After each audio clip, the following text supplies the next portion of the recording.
মুকলি হল শিক্ষক বদলীকৰণৰ পৰ্টেল। এতিয়াৰে পৰা অনলাইন যোগে বদলিৰ আবেদন কৰিব পাৰিব শিক্ষকসকলে।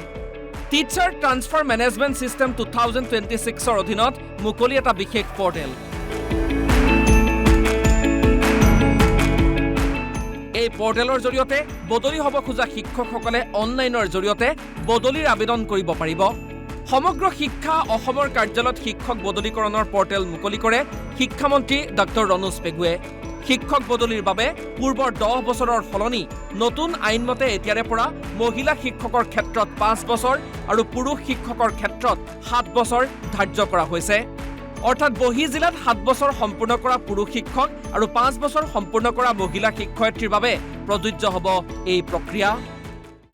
এই 2017 চনৰ শিক্ষক বদলীকৰণ যি আইন আছিল, সেই আইনৰ সংশোধন কৰি কোৱা হয় যে মহিলা শিক্ষয়িত্ৰীৰ ক্ষেত্ৰত যদি 5 বছৰ বহি জিলাত তেওঁ চাকৰি সম্পূৰ্ণ কৰিছে, তেনেহ'লে তেওঁ আবেদন কৰাৰ কাৰণে, বদলিৰ আবেদন কৰাৰ কাৰণে যোগ্য বিবেচিত হ'ব।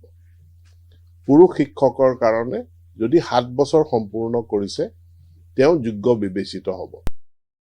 এই নতুন পৰ্টেলৰ জৰিয়তে বন্ধৰ সময়তহে হ'ব শিক্ষক বদলি প্ৰক্ৰিয়া। ইপিনে মেডিকেল গ্ৰাউণ্ডত কোনোবাই বদলি হ'বলৈ হ'লে GMCHৰ নিৰ্বাচিত কমিটিয়ে শিক্ষকগৰাকীৰ ৰোগটো জটিল ৰোগ বুলি অনুমোদন দিলেহে লাভ কৰিব এই সুবিধা। উল্লেখযোগ্য যে গৰমৰ বন্ধ আৰু পূজাৰ সময়ত বছৰত দুবাৰকৈ শিক্ষক বদলি প্ৰক্ৰিয়াৰ বাবে যোগ্য শিক্ষকসকলে এই পৰ্টেলত আবেদন কৰিব পাৰিব। লগতে এবাৰ বদলি হোৱাৰ পাছত 2 বছৰলৈকে এখন জিলাত কাম কৰাটো হ'ব বাধ্যতামূলক।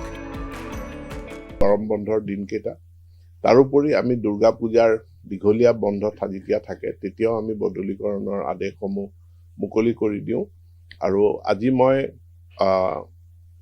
বিদ্যালয় শিক্ষা বিভাগক, সমগ্ৰ শিক্ষাক মই ধন্যবাদ জনাইছোঁ যে সংশোধিত আইনৰ ভিত্তিত তেওঁলোকে টিচাৰ ট্ৰান্সফাৰ যিটো পৰ্টেল আছিলে, এই পৰ্টেলটো ৰিডিজাইন কৰিলে। যিসকল মেডিকেল গ্ৰাউণ্ডত আবেদন কৰে, তেওঁলোকেও ইয়াত আবেদন কৰিব পাৰিব আৰু মেডিকেল বৰ্ডত তেওঁলোকক ৰেফাৰ কৰা যায়। গুৱাহাটী মেডিকেল কলেজৰ অধীনত গঠিত এখন মেডিকেল বৰ্ডে সেই মেডিকেল গ্ৰাউণ্ডত কৰা আবেদনসমূহ তেওঁলোকে পৰীক্ষা নিৰীক্ষা কৰি চাই, যিখিনি আমাক এপ্ৰুভ কৰি দিয়ে যে হয় আৰু জটিল ৰোগত আক্ৰান্ত, সেইসমূহত অনুমোদন জনোৱা যায়। যোগ্য শিক্ষকে বদলিৰ বাবে আজিৰ পৰাই দাখিল কৰিব পাৰিব আবেদন। লগতে যোৱা 3 বছৰত ৰাজ্যত 42,000 শিক্ষক বদলীকৰণ প্ৰক্ৰিয়া সম্পূৰ্ণ কৰা হৈছে।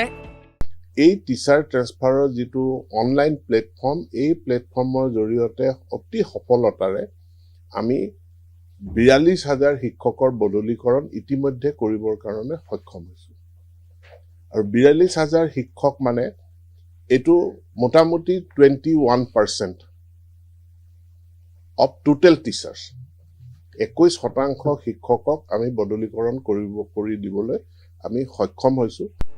ভিডিঅ' জাৰ্নেলিষ্ট দীপজ্যোতি কাকতিৰ সৈতে বিচিত্ৰ ৰাজবংশী ৰিপৰ্ট, অসম লাইভ 24।